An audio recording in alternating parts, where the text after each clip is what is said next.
beautiful. He was doing lab experiments by the 3rd grade and studying physics and chemistry by the 5th grade. When he was 9, he once told one of his cousins, "Ask me a question in Latin and I will answer you in Greek." Oppenheimer went to Harvard and then on to Cambridge University to pursue a doctorate in physics. There, Oppenheimer, who struggled with depression his entire life, grew despondent. His gift was for theoretical physics, and his tutor, a man named Patrick Blackett, received no consideration. Would Oppenheimer have lost his scholarship at Reed? Would he have been unable to convince his professors to move his classes to the afternoon? Of course not. And that's not because he was smarter than Chris Langan. It's because he possessed the kind of savvy that allowed him to get what he wanted from the world. They required that everyone take introductory calculus, Langan said of his brief stay at Montana State. And I happened to get a guide to be only 2 parenting philosophies, and they divided almost perfectly along class lines. The wealthier parents raised their kids one way, and the poorer parents raised their kids another way. The wealthier parents were heavily involved in their children's free time, shuttling them from one activity to the next, quizzing them about their coaches and teammates. One of the well-off children Leroux followed played on a baseball team, 2 soccer teams, a swim team. That word, of course, has negative connotations these days. But Leroux means it in the best sense of the term.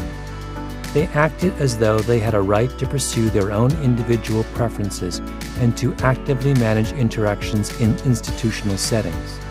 They appeared comfortable in those settings. They were open to sharing information and asking for attention.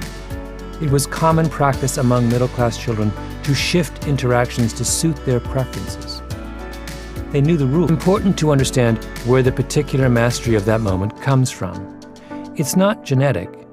Alex Williams didn't inherit the skills to interact with authority figures from his parents and grandparents the way he inherited the color of his eyes. Nor is it racial. It's not a practice specific to either black or white people. As it turns out, Alex Williams is black and Katie Brindle is white. Alex has those skills because over the course of his young life, his mother and father, in the manner negotiate with those in positions of authority. He didn't learn entitlement. He learned distrust, distance, and constraint. It may seem like a small thing, but it's a crippling handicap in navigating the world beyond Bozeman. I couldn't get any financial aid either, Mark went on. We had just zero knowledge, less than zero knowledge of the process. How to apply, the forms, checkbooks. It was not our environment. If Christopher had been born into a wealthy family, if he was up making a name for themselves. What did the C's lack, though? Not something expensive or impossible to find. Not something encoded in DNA or hardwired into the circuits of their brains. They lacked something that we could have given them if we'd only known they needed it. A community around them that prepared them properly for the world. The C's were squandered talent, but they didn't need to be. Today, Chris Langan lives in rural Missouri on a horse farm. He moved hips, he doodles when he thinks, he mumbles when he talks, and when he makes his way down the halls of Skadden Arps, conversations drop to a hush.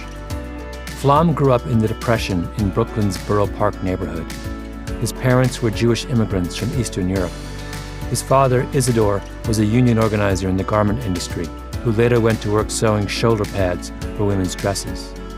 His mother worked at what was called piecework, doing applique at home. They were desperately poor. For a period of almost 30 years, if you were a Fortune 500 company about to be taken over or trying to take someone else over, or merely a big shot in some kind of fix, Joseph Flom has been your attorney and Skadden has been your law firm.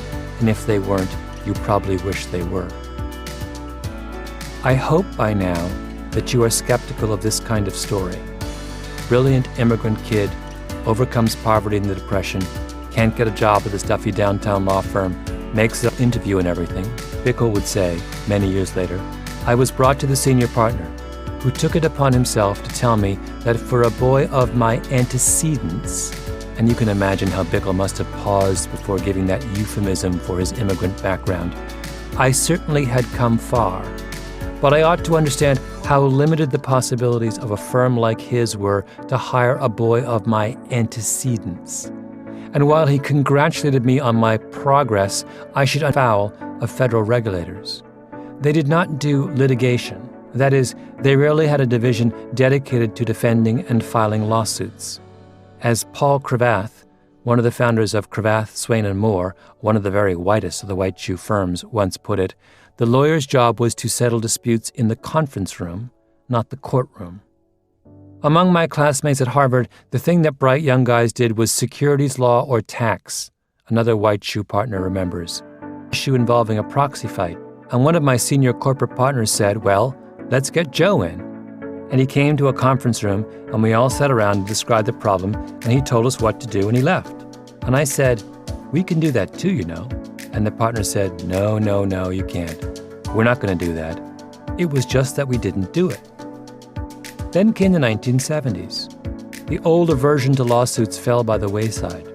It became easier to borrow money. Federal regulations were in the rules of the system.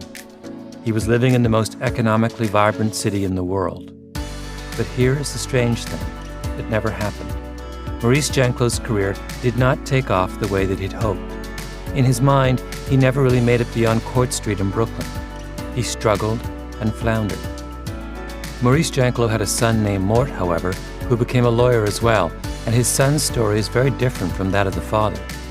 Mort Janclo built a law firm from scratch in the 1990s. Jewish lawyers, approximately half of the Metropolitan Bar, discovered that their practice had become a dignified road to starvation. Regardless of the number of years they spent in practice, their income was strikingly less than that of their Christian colleagues. Maurice Janclo was born in 1902.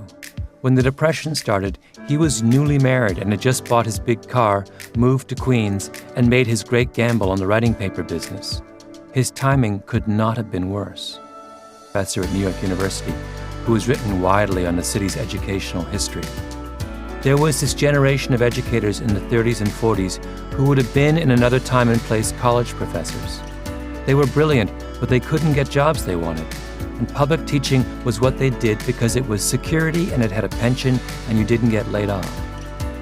That same dynamic benefited the members of that generation when they went off to college. Here is Ted Friedman, one of the top litigators in New York.